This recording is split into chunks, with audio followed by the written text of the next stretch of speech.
Here's my retelling of an ancient Celtic ballad about a young maiden whose true love comes along on a fine white horse. But in this old tale, she saves him. Lady Janet's father warned her never to go near the well at Carter Hall, for there it was an enchanted place where the Queen of Elfland held her court. But Janet, she was a sprightly maid who followed only her own will.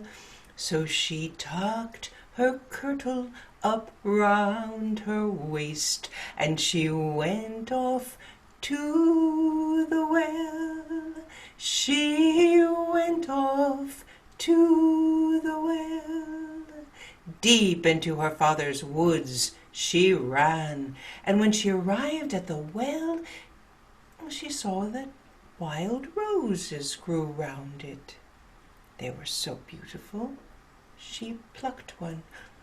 Suddenly, before her stood a tall white steed, and on that horse there sat a man dressed in Elfland green.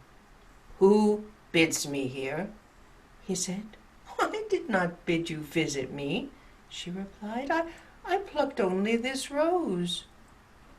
"But these are my roses," he said, "that grow round the well at Carter Hall." "And who are you?" she asked, "who stands here upon my own father's royal lands?"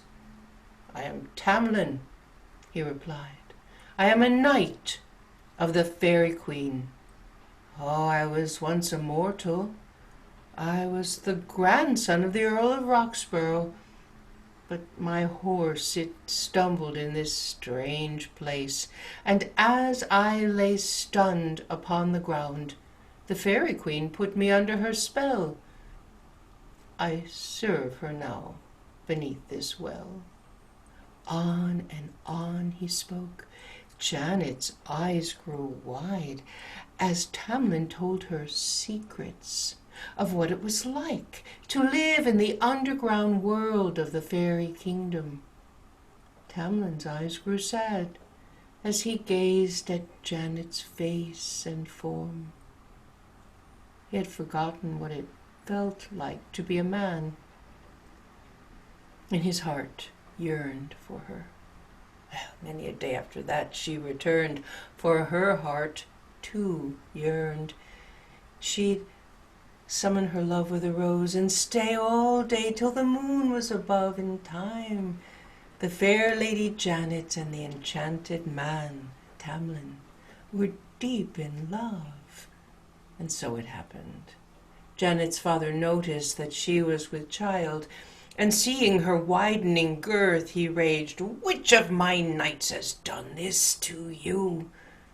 Is he a man of worth? None of your knights is as fair or as fine as the secret father of this child of mine." "A secret father, say ye? Name him, that you might openly claim him." "Oh, I cannot," she said. "Oh, and to none of your knights will I ever be wed." "To none of my knights, say ye? Very well. Off you go. We'll find you a proper husband in Edinburgh." But Janet's heart was already pledged to Tamlin. Deep into the woods she ran, and summoning her love with a rose, she said, "Tamlin, Tamlin, come." And when he appeared, she said, "Oh, is there not a way to break the spell that holds you here against your will? Wouldn't you be the father of your own child openly?" "Aye, lass, I would. But it would take a brave heart to work the plan. Janet You are beautiful, but are you brave as well? Oh, yes, that I am. Then come close, for it was as if the leaves and trees had ears to hear. Janet, on All Hallows Eve, the fairy queen will ride up out of the fairy mound, followed by her knights. I will be in the third company. You know me. I'll be riding on a tall white mare. One hand will be gloved, and one hand will be bare. By midnight, we will arrive at the well at Miles Cross. Hide in the shadows, and when you see me pass, drag me from my horse. Dear lass, do not let me stray. All about the fairies will cry out, Tamlin is away. Oh, Janet, I fear they will turn me into gruesome things.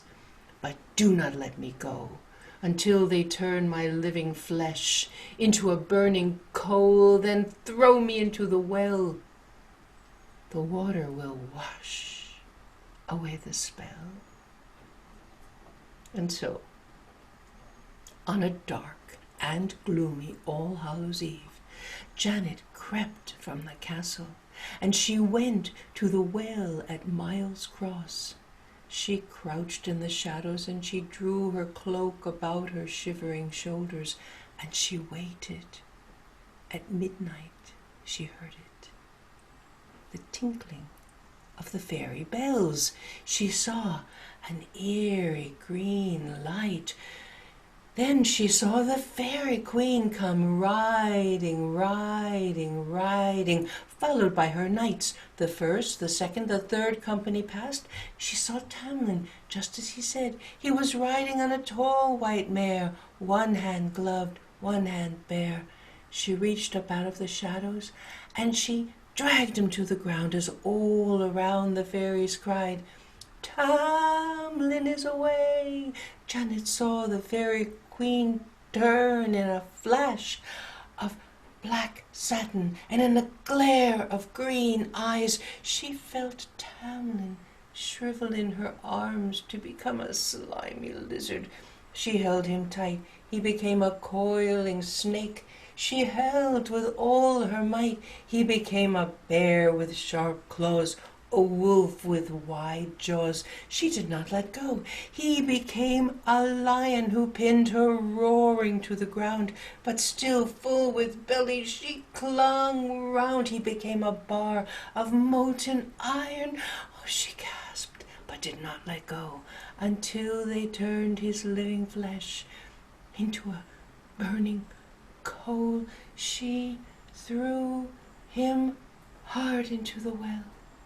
As all about the fairies cried, Look, the maiden broke the spell.